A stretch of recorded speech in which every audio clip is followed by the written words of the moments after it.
दे रखा है कि शिप ए जो है वो नॉर्थ ईस्ट भाग रहा है with velocity 30 I plus 40 J। यानी अगर हम लोग 30 I प्लस 50 J को मार्क करें तो आई की तरफ 30 है, इसका मतलब कुछ ऐसे भाग रहा होगा। ठीक है, इसकी वेलोसिटी आ गई 30I sorry plus 50 J cap, ऐसे कुछ भाग रहा होगा। ये अपना शिप ए की कहानी है। जो शिप बी है, अगर ध्यान से देखो, वैसे एक बात समझने वाली बात है, अगर ध्यान से देख लो तो ये वाला एंगल अगर निकालो, इस एंगल का नाम अगर हम कुछ कर दें अल्फ़ा, तो समझ में आ रहा है कि अगर हम tan अल्फ़ा निकालेंगे तो tan अल्फ़ा की वैल्यू आएगी 50/30 यानी कि 5/3।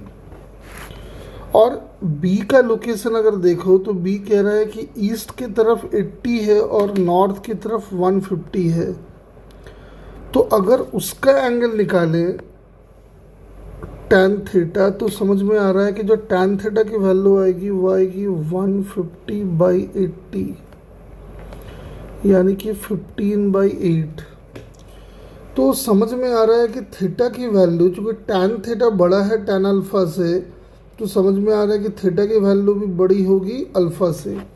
यानी एक बात समझ में आ रहा है कि जो पॉइंट है वो अपने को यहाँ दिखता होगा। कहाँ पे? तो इधर कहीं दिखता होगा। इस पॉइंट का जो कोऑर्डिनेट है वो दिख रहा है हमें, क्वेश्चन में ये बता दिया है हमें कि ये एक्स कोऑर्डिनेट इसका 80 है और वाई कोऑर्डिनेट इसका 150 है। तो ये वाला डिस्टेंस अगर हम निकालना चाहें तो ये डिस्टेंस हम निकाल सकते हैं। इसका नाम अगर s कर लें तो समझ में आ रहा है कि s की जो वैल्यू होगी वो होगी √80 का स्क्वायर प्लस 150 का स्क्वायर। तो 10 को बाहर कर लो, ये आ जाएगा 8 का स्क्वायर प्लस 15 का स्क्वायर, जो भी आएगा उसको वैसे ही छोड़ दो अभी। और मैंने इस एंगल का नाम रखा है थीटा। ठीक है, तो हम क्या करते हैं, चूंकि दोनों ही भाग रहे हैं ए और बी, तो रिलेटिव का कॉन्सेप्ट अप्लाई करने के लिए हम लोग बी पे जाके बैठ जाते हैं। तो लेट अस वर्क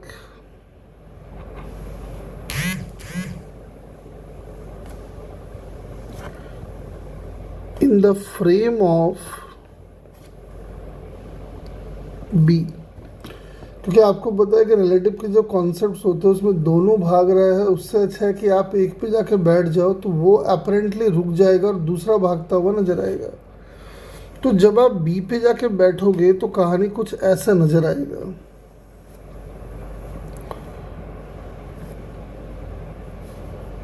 एक मिनट,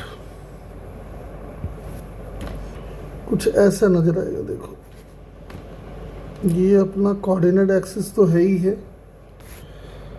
और बी के बारे में ये बोल रखा था कि बी जो है वो इधर भाग रहा है, कुछ 10 किलोमीटर पर आवर से भाग रहा है इधर। ठीक है, तो अगर हम बी पे बैठ के काम करें तो जब बी पे बैठ के आप ए को देखोगे, ए का एक्स वाला कंपोनेंट 30 है और बी का एक्स वाला कंपोनेंट -10 है। तो जब बी पे बैठ के ए को देखोगे तो लगेगा कि जो ए है वो इधर भाग रहा है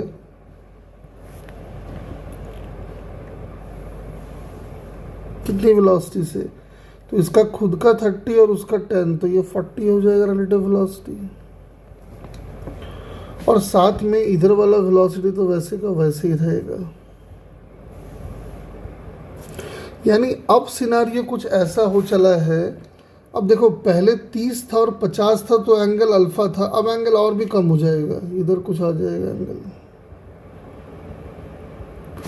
तो अब सिनारियो कुछ ऐसा होगा कि बी अपना रुका हुआ है और उसको लग रहा होगा कि सिर्फ और सिर्फ भाग रहा है कौन, तो ए। तो वो बोलेगा बड़ा अच्छा माहौल है भाई, बी जब रुका हुआ है और सिर्फ ए भाग रहा है तो परपेंडिकुलर डिस्टेंस चाहिए। तो चूंकि ए आपको इस रास्ते में भागता हुआ नजर आएगा तो यहाँ से हम एक डाल देंगे परपेंडिकुलर। तो जितने टाइम में ए बी के रिस्पेक्ट में यहाँ पहुँचेगा उतने टाइम के बाद उसका सेपरेशन मिनिमम हो जाएगा। तो अपने को ये टाइम निकालना है, मतलब अपने को इस पार्टिकल को ओरिजिन से यहाँ तक पहुँचने में जो टाइम लगेगा वो अपने को निकालना है। तो वो कैसे निकलेगा देखो। तो अगर ये एस है तो समझ में आ रहा है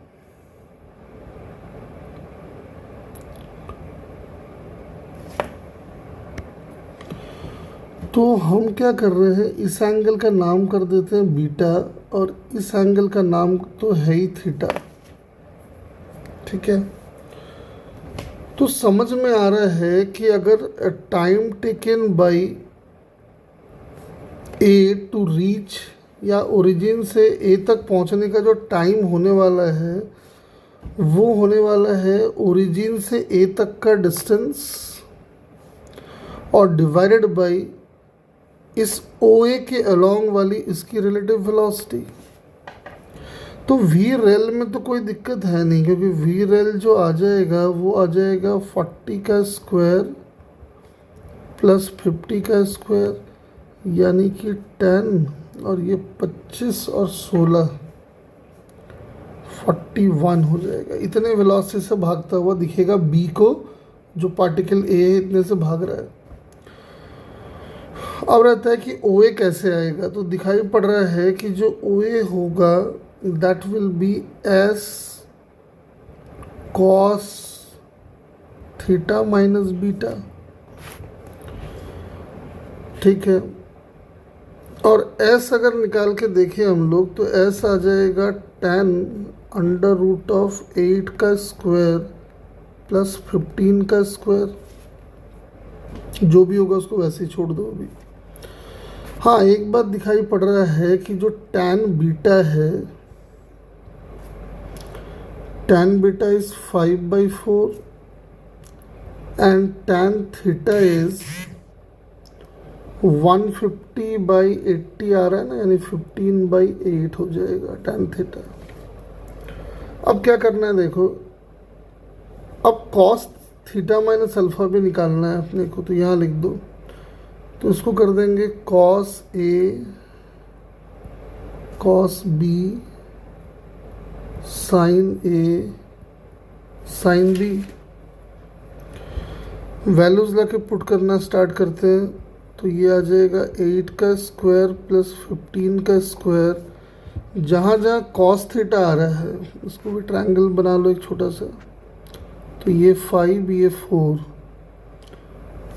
और ये वाला और ये एंगल अपना बीटा वैसे ही दिख रहा है। ये वाला 15 ये वाला 8 तो ये वाला अपना थीटा।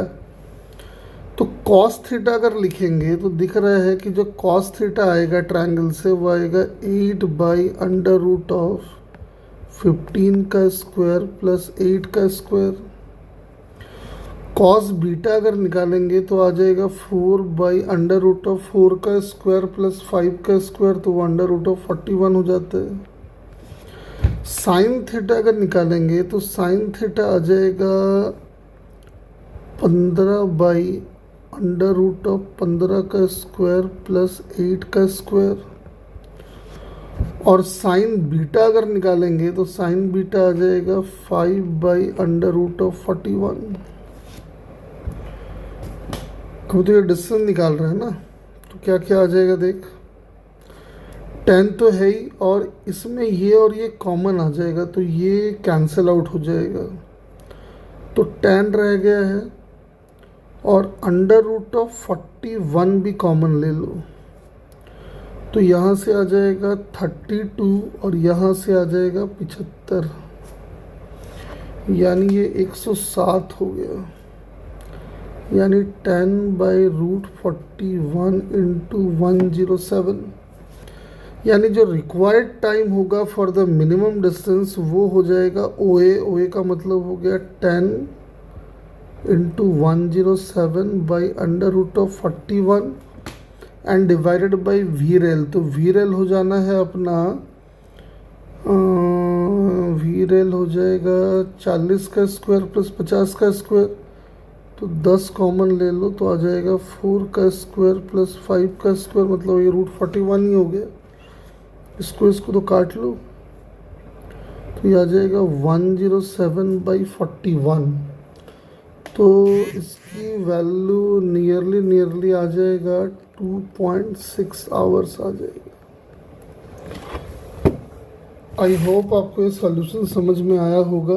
फिर भी अगर आपके कोई कन्फ्यूज़न हो तो आप मुझे कमेंट में बताएं।